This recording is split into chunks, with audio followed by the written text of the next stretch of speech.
नमस्कार। आज के इस वीडियो में हम पढ़ने वाले हैं एनसीईआरटी कक्षा 7 विज्ञान का 12वां अध्याय गति एवं समय। इस वीडियो में हम इस अध्याय के प्रश्नोत्तर पढ़ेंगे, लेकिन प्रश्नोत्तर शुरू करने से पहले आपसे रिक्वेस्ट है कि आप चैनल को सब्सक्राइब कर लें, वीडियो को लाइक करें, अपने दोस्तों के साथ शेयर करें। चलिए शुरू करते हैं। पहला प्रश्न, निम्नलिखित गतियों एक वर्गीकरण सरल रेखा के अनुदिश वर्तुल तथा दोलन गति में कीजिए। मतलब इन गतियों को आपको इनका वर्गीकरण करना है कि कौन सी रेखा सरल गति में आती है और कौन सी वर्तुल गति में आती है और कौन सी दोलन गति में आती है। तो देखिए, सबसे पहले दौड़ते समय आपके हाथों की गति, दौड़ते समय हाथों की गति होती है दोलन गति, क्योंकि हाथ आगे पीछे लगातार एक ही जगह पर अपनी गति को दोहराते हैं, उसे हम दोलन गति कहते हैं। सीधी सड़क पर गाड़ी को खींचते हुए घोड़े की गति, तो इसको बोले हम सरल रेखीय गति।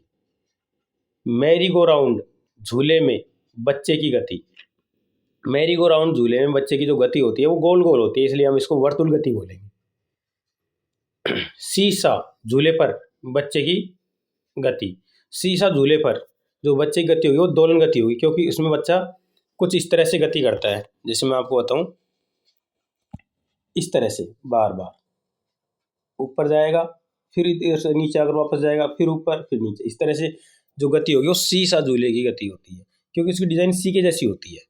ठीक है। अगला,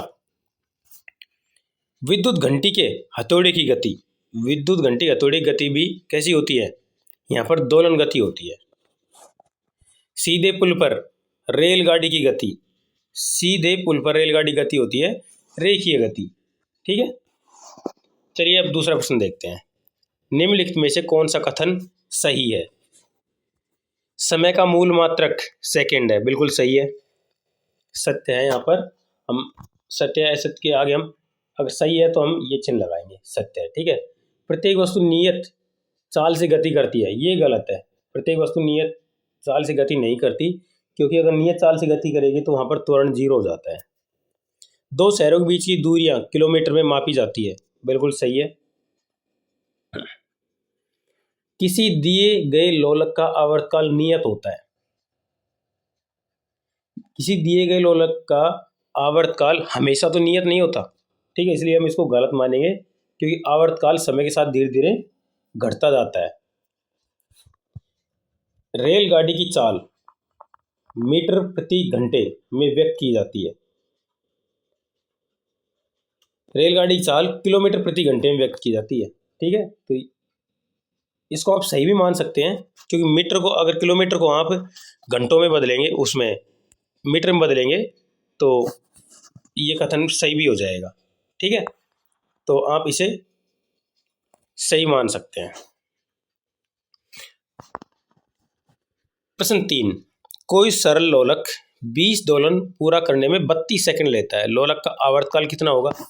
तो सीधी सी बात है, 32 सेकंड में हम अगर 20 का भाग दे देंगे पूरा पूरा, तो यहाँ पर जो उत्तर आएगा वो 1.6 सेकंड होगा। मतलब एक आवर्त को पूरा करने में लोलक को समय लगेगा 1.6 सेकंड।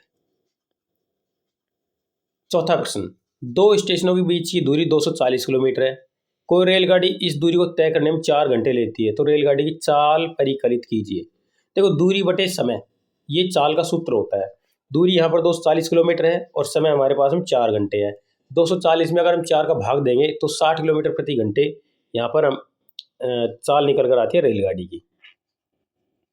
पांचवा प्रश्न, किसी कार के पथमापी का 8:30 बजे, सुबह के 8:30 बजे पर पाठ्यांक 57,321.0 किलोमीटर है।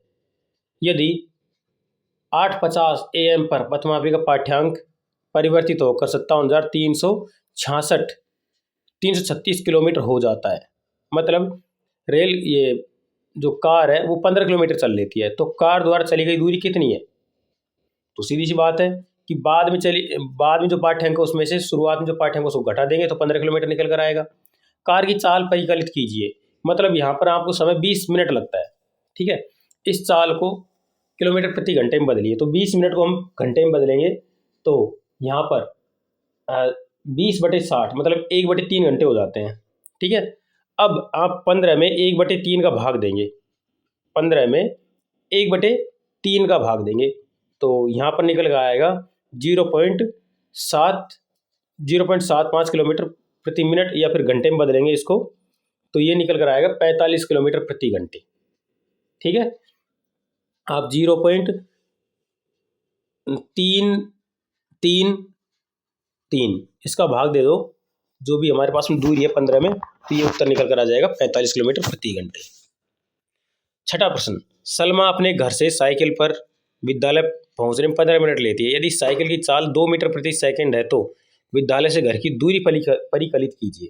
देखो यहाँ पर हमें चाल दे रखे 2 मीटर प्रति सेकंड, समय 15 मिनट। ठीक है, इसे हम सेकंड में बदल लेंगे, मतलब 900 सेकंड, 15 गुणा 60 करेंगे तो 9 सेकंड। अब 1 सेकंड में 2 मीटर चलती है तो 900 सेकंड में कितने मीटर चलेगी? 1800 मीटर। 1800 मतलब 1.8 किलोमीटर। ये इसका आंसर हो जाएगा। आप दोबारा देखें, दूरी बराबर हो चाल गुणा समय। हमारे पास में पहले तो हम निकालेंगे इसकी समय निकालेंगे, मतलब 900 सेकंड का समय लगता है तो टोटल दूरी निकालने के लिए 2 से गुणा कर देंगे, क्योंकि 1 सेकंड में 2 मीटर चलता है, तो 2 गुणा 900 मतलब 1800 मीटर। अब 1800 मीटर को हम किलोमीटर में बदलेंगे तो 1000 का भाग देंगे, इसका मतलब 1.8 किलोमीटर निकल कर आता है। 7वां प्रश्न, निम्नलिखित स्थितियों में गति के दूरी, समय, ग्राफ और आकृति दर्शाइए। नियत चाल से गति, यहाँ पर आपको जो दूसरा ग्राफ दिखाई दे रहा है, नियत चाल से गति ये होती है। सड़क के किनारे खड़ी हुई कार यहाँ पर कोई दूरी तय नहीं करती, केवल समय बढ़ता है। ठीक है, तो यहाँ पर आपको जो ग्राफ है वो यहाँ पर मैं आपको बनाकर दिखाता हूँ। देखो, जो यहाँ पर तो इन्होंने नहीं बता रखा, मैं बताता हूँ। नियत चाल से मान लो हमारे पास में ये ग्राफ है, एक तरफ हम ले लेते हैं चाल, एक तरफ यहाँ पर चाल ले लेते हैं और यहाँ पर ले लेते हैं हम समय। ठीक है, समय ले लिया यहाँ पर। तो देखिए यहाँ पर नियत चाल से गति करती हुई, अगर चाल नियत है मतलब बढ़ घट नहीं रही है, तो यहाँ पर मान लो इतनी चाल है और केवल समय बढ़ता जाएगा, चाल नहीं बढ़ेगी, तो ये ऐसा इस तरह का ग्राफ आएगा, बिल्कुल एक सीधी रेखा, तो यहाँ पर दूसरे नंबर पे दे रखा है। ठीक है, अब जो दूसरे नंबर का ग्राफ है, सड़क के किनारे खड़ी हुई, मान लीजिए कि हमारे पास में ये हमारा क्या है, एक ग्राफ है। हम एक तरफ चाल ले लेंगे, यहाँ पर चाल, और यहाँ पर हम ले लेंगे समय। ये समय है मान लो। अब सड़क किनारे कोई खड़ी हुई है तो उसकी चाल तो क्या है, 0 है, लेकिन समय बढ़ता जाएगा, तो एक तरीके से उसका ग्राफ, ये जो लाइन है ना, इसके बिल्कुल ऊपर ही आ जाएगा। मतलब मैं दूसरी लाइन से आपको बनाकर दिखाता हूँ। यहाँ पर बिल्कुल चाल फिक्स होती है, तो इस तरह से बिल्कुल इस लाइन के ऊपर ही आ जाएगा। आगे देखें, 8वां प्रश्न, निम्नलिखित में कौन सा संबंध सही है? चाल बराबर दूरी गुणा समय, गलत। चाल बराबर दूरी बटे समय, इसका जो दूसरा कथन है वो बिल्कुल सही है, दूसरा कथन बिल्कुल सही है। ठीक है, 9वां प्रश्न, चाल का मात्रक क्या होता है? मीटर प्रति सेकंड, घ ऑप्शन इसमें सही है। 10वां प्रश्न, कोई कार 40 किलोमीटर प्रति घंटे की चाल से 15 मिनट चलती है। कोई कार 40 किलोमीटर प्रति घंटे की चाल से 15 मिनट चलती है। इसके पश्चात वह 60 किलोमीटर प्रति घंटे की चाल से 15 मिनट चलती है। तो कार द्वारा चली गई दूरी याद कीजिए। देखिए, इसको हल कैसे करेंगे?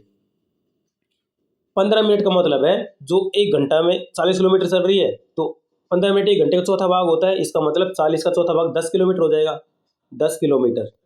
ठीक है, प्लस यहाँ पर 60 किलोमीटर चल रही है 15 मिनट में, नहीं 60 किलोमीटर की चाल से 15 मिनट चलती है।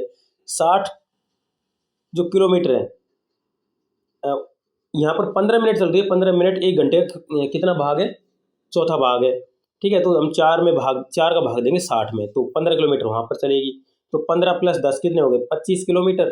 25 किलोमीटर यहाँ पर इसका आंसर होगा, और ये कौन से में आएगा? ख इसका सही उत्तर होगा। ठीक है, तो यहाँ पर देखिए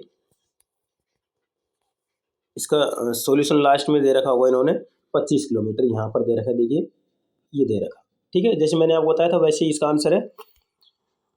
11वां ऑप्शन देखिए, मान लीजिए चित्र ए तथा चित्र बी में दर्शाए गए फोटोग्राफ 10 सेकंड के अंतराल पर खींचे गए हैं। यदि इन फोटोग्राफ में 100 मीटर की दूरी को 1 सेंटीमीटर द्वारा दर्शाया गया है तो तीव्रतम कार की चाल परिकलित कीजिए। 100 मीटर की दूरी को 1 सेंटीमीटर के लिए समझाया गया है और फोटोग्राफ 10 सेकंड के अंतराल पर खींचे गए हैं। ठीक है, तो आप इन दोनों को गौर से देखें। यहाँ पर देखो, ये जो ग्रीन कार है ये थोड़ी पीछे थी, अब ये काफ़ी आगे आ गई है। इसका मतलब यहाँ पर सबसे ज़्यादा अंतर ग्रीन कार में है ना। बाकी कारों की जो स्थिति है वो लगभग समान है, ग्रीन कार की स्थिति में ज़्यादा परिवर्तन है, तो ये इसकी चाल सबसे ज़्यादा होगी। ठीक है, तो यहाँ पर देखो, तीव्रतम कार की चाल को परिकलित कीजिए। तो यहाँ पर तो हमें तो ये निश्चित दूरी तो नहीं पता है, लेकिन हम इसको इस तरह निकाल सकते हैं, 100 मीटर बराबर 100 मीटर बटे 10 सेकंड। ये इसकी चाल निकालने के लिए 10 मीटर प्रति सेकंड हो जाएगी। 12वां प्रश्न, जो चित्र दे रखा है नीचे 13.15 में दो वाहनों ए और बी की गति के चित्र दूरी समय ग्राफ द्वारा दर्शाए गए हैं। इनमें से कौन सा वाहन गति के दूरी समय प्राक अपेक्षाकृत तीव्र गति से चल रहा है? इनमें से किसकी चाल अधिक होगी? देखिए, जिसका ग्राफ जितना ऊंचा होता है उसकी चाल उतनी अधिक होती है, क्योंकि दूरी ज़्यादा तय करेगा जो ऊपर वाला ग्राफ होगा, समय वो कम लेगा। तो इसकी चाल किसकी ज़्यादा होगी? मतलब चाल यहाँ पर ए की ही ज़्यादा होगी। ठीक है, यही चीज़ आपको यहाँ पर उत्तर में देखने को मिलेगी। देखिए क्या लिखा हुआ है, ग्राफ ए की ऊंचाई ग्राफ बी से अधिक है, इसलिए एक दिए हुए समान समय अंतराल में वाहन ए एवं वाहन बी की अपेक्षा अधिक दूरी तय कर रहा है, इसलिए वाहन ए अधिक तेजी से चल रहा है। 13वां प्रश्न, निम्नलिखित दूरी समय ग्राफों में से कौन सा ट्रक की गति को दर्शाता है जिसमें उसकी चाल नियत नहीं है? मतलब चाल नियत नहीं है, चाल नियत नहीं है इसका मतलब क्या है? देखिए, अगर चाल नियत हो जाएगा तो ये जो ग्राफ है ये नियत चाल के लिए तो हम इसको यूज करेंगे, लेकिन यहाँ पर चाल नियत नहीं है तो ये भी सही है। इसमें भी क्या है, समय और दूरी के साथ परिवर्तन हो रहा है, यहाँ पे भी परिवर्तन हो रहा है। ठीक है, तो इसी प्रश्न के साथ में हमारा ये अध्याय के प्रश्नोत्तर खत्म होते हैं। आपको ये प्रश्नोत्तर कैसे लगे कमेंट करके जरूर बताएं। वीडियो को लाइक करें, अपने दोस्तों के साथ शेयर करें और चैनल को सब्सक्राइब जरूर कर लें। चलिए मिलते हैं अगले अध्याय के प्रश्नोत्तर के साथ में। धन्यवाद।